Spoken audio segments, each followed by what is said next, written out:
Hey everyone, welcome back and happy Thursday. All right, guys, we have a lot to talk about, lots to discuss. As always, does not end, especially when it comes to the Real Housewives of Salt Lake City. But it's Thursday, which means not only tonight are we getting our Real Housewives of Miami finale with the Shoma group and the Christmas party, which I'm so excited about, only because I just want to see what this big like bombshell is with the reunion.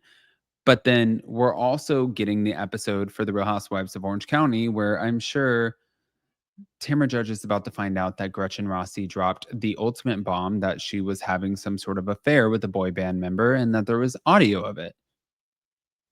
Yeah, it sounds like my night is pretty full. Sounds like my little love tank is full. Here we go. In the meantime, though, smash the like button, do all of the things. Here we go. Get subscribed.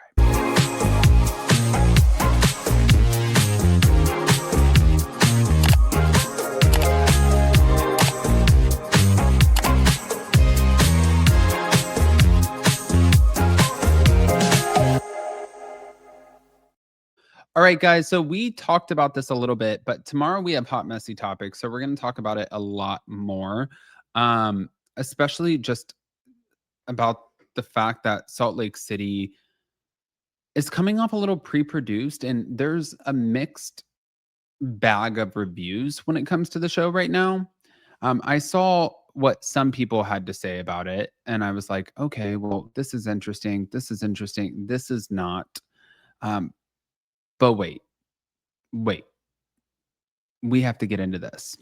Bronwyn Newport ended up going on Watch What Happens Live, and when she did, she talked about whether she was too hard on Lisa during their cast camping trip, and she said it's uncool to talk about somebody when they're not there, and she also said that she should have come.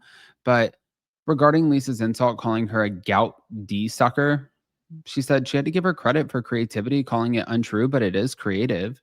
And Bronwyn admitted that she was aggressive in their exchanges and that she didn't take a step back, and she stands by saying facts rather than personal assaults, which I do like that. I will say, I like when somebody can stand up for themselves, and usually the person who is like screaming at you or hurling insults, those are the people who lose the conversation automatically, right?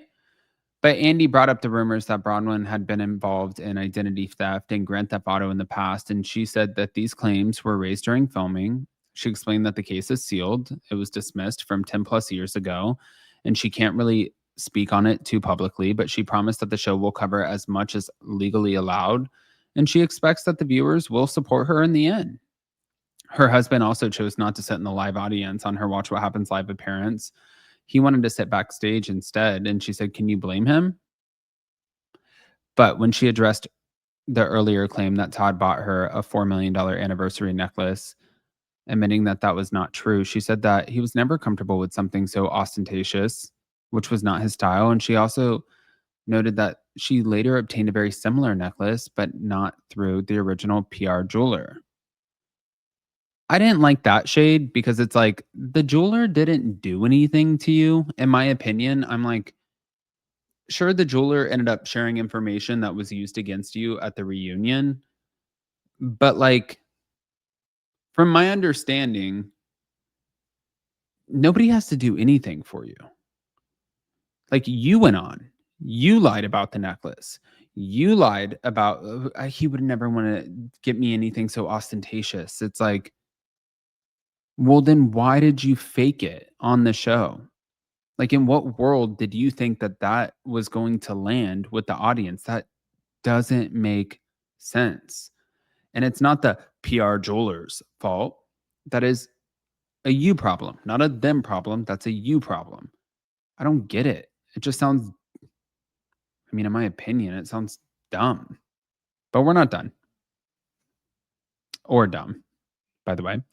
So she spoke out about some of the dynamics with her fellow cast members, and she said she's always trying to remain in Heather Gay's good graces, but she is the closest with Mary Cosby, and she talks to her through phone and text. And she also says that Angie Katsunavis, Whitney Rose, and Brittany Bateman, those are some of her friends on the show. And she said there's going to be more vulnerability in upcoming episodes, hinting that her mother's filming will reveal their relationship and the backstory. And so there's going to be a little bit of deeper insight. But on this Watch What Happens Live, Andy said, I love what you said about that, talking about the $4 million necklace. He said, much props for that. And she said, I do want to look cool. Like, who doesn't? But even the guest star said as well, like, coming forward after lying and owning it, like, I praise you for that. Why are we praising her for lying? The necklace was never legally hers. And she admitted to misleading the cast by saying, when I wear it, you'll see it. But it was all bullshit. I don't know. I just feel like, and then coming back and being like, well, that's just not Todd's style. Apparently, it's not your style either, honey. If you're not actually paying for it, it's probably somebody's style who can afford it. I mean, I can't afford a $4 million necklace. I can't afford a $2 million. I can't afford a $500,000 necklace. But I also wouldn't pretend like I could. Like, the most expensive jewelry piece that I have is a tennis bracelet. And I think it's like, I don't know, it's like 10 grand that I got on discount for like 5, and then cut on my mother-in-law's discount for like 2. And I think that was like just a Christmas like, there's no fucking way. And I don't even like wearing that. I'm like, oh my God, somebody's gonna rob me for this tennis bracelet, which they wouldn't. Or maybe they would, I don't know. Anyways, back to it.